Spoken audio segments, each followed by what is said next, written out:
3 Palestiniens ont ouvert le feu à l'arme automatique jeudi sur des véhicules dans un embouteillage près d'une colonie juive en Cisjordanie occupée, tuant une personne et en blessant 8 autres parmi lesquels une jeune femme enceinte dans un état critique.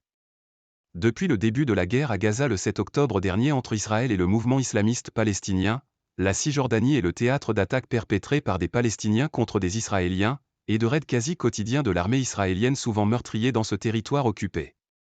L'attaque commise jeudi près de la vaste colonie de Mal-Adoumim, située en bordure d'une autoroute entre Jérusalem et la mer Morte, survient quelques jours après que 2 personnes ont été tuées par balles à Kiryat Malaki, dans le sud d'Israël, et après une proposition du ministre israélien de la Sécurité nationale, Itamar Ben-Gvir, de bloquer l'accès des Palestiniens de Cisjordanie à l'esplanade des mosquées de Jérusalem-Est pendant le mois du Ramadan qui doit débuter autour du 10 mars.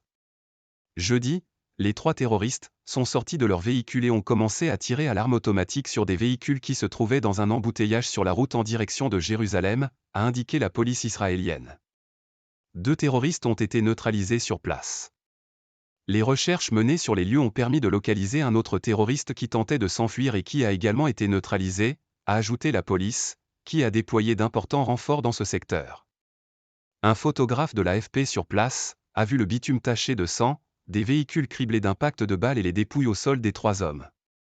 Selon le Shin Bet, les services de renseignement intérieurs israéliens, les assaillants sont 3 jeunes adultes palestiniens, originaires du secteur de Bethléem, Mohamed Zawara, 26 ans, son frère Kadam, 31 ans, et Ahmed Al-Wash, 31 ans. Une personne a été tuée et 8 autres blessés dans cette attaque, incluant une femme de 23 ans, enceinte, qui est dans un état critique, selon la Magen David Adom, MDA, l'équivalent israélien de la Croix-Rouge, et un porte-parole de l'hôpital Shahar Tzedek.